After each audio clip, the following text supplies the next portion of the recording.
Médecine Augmentée s'intéresse cette semaine au traitement endovasculaire des anévrismes intracrâniens. Ces dernières années ont vu l'arrivée et l'expansion des flots diverteurs, ces petits stents dont l'objectif est de rediriger le flux sanguin afin d'exclure l'anévrisme de la circulation. Dernière innovation en date, le Silvista Baby, le plus petit stent intracrânien au monde. Développé par la société française BALT, cette endoprothèse permet désormais d'atteindre des zones cérébrales jusqu'ici difficilement accessibles. Explication du professeur Frédéric Clarençon à l'hôpital de la Pitié-Salpêtrière. Le but du traitement, c'est le même que celui de la chirurgie, c'est d'exclure l'anévrisme de la circulation pour prévenir un risque de saignement ou de ressaignement si l'anévrisme a déjà saigné.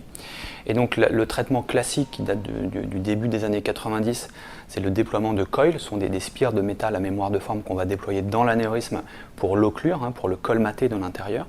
Ça c'est le traitement le plus classique, le plus ancien. Mais ce traitement ne peut pas être réalisé sur tous les anévrismes.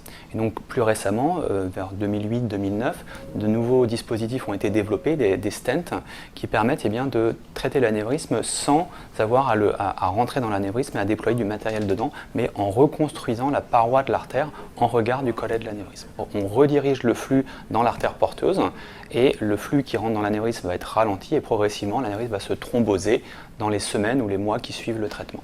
L'inconvénient de ces stents, c'est qu'ils sont relativement difficiles à naviguer. Ils ne permettaient que de traiter des anévrismes relativement proximaux sur la carotide interne ou légèrement plus distaux sur l'artère cérébrale moyenne. Et maintenant, effectivement, nous avons des stents beaucoup plus petits qui sont navigables dans des cathéters beaucoup plus petits qui permettent d'aller traiter des anévrismes beaucoup plus distaux, très loin sur la circulation cérébrale, ce que l'on ne pouvait pas faire il y a encore quelques années.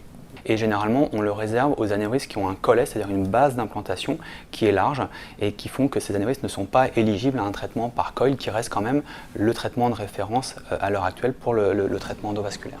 Ça a étendu les indications thérapeutiques avec des anévrismes qui n'étaient pas traités car trop difficiles à traiter par voie endovasculaire ou par voie chirurgicale, qui deviennent maintenant, avec ces nouveaux dispositifs, accessibles à un traitement endovasculaire. Cousin du stent utilisé en cardiologie interventionnelle, le flot diverteur a toutefois quelques particularités. Alors il y a des similitudes et des différences parce que les artères intracrâniennes sont différentes des artères cardiaques. Elles ont une paroi qui est plus fragile. Donc les stents qu'on utilise, notamment les stents flow diverteurs, sont des stents tressés, donc qui sont plus difficiles à positionner que des stents découpés au laser. Et donc la pose est un petit peu plus délicate, surtout que les artères sont souvent tortueuses au niveau intracrânien. C'est ce qui donne la difficulté du geste.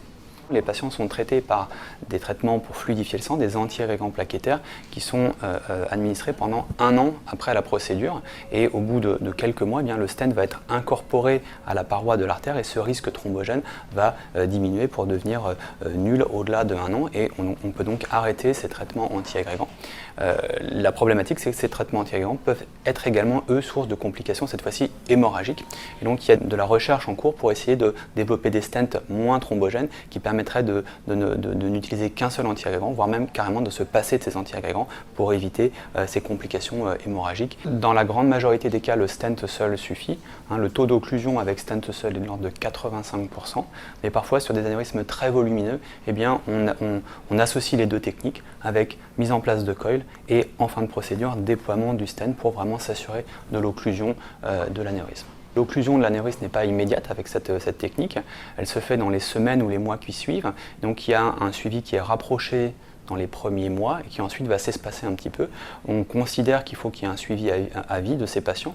Donc le suivi initial est une IRM à 6 mois la plupart du temps. On refait une angiographie à 1 an. Dans la plupart des cas, on observe une occlusion de l'anévrisme à 1 an du traitement. Et puis après, par mesure de précaution, on fait des IRM qu'on espace petit à petit et on arrive à un suivi tous les 5 ans en IRM pour s'assurer de la pérennité du traitement. Début 2019, plus de 600 patients ont déjà reçu le Silvista Baby, la nouvelle génération de mini-stents intracrâniens.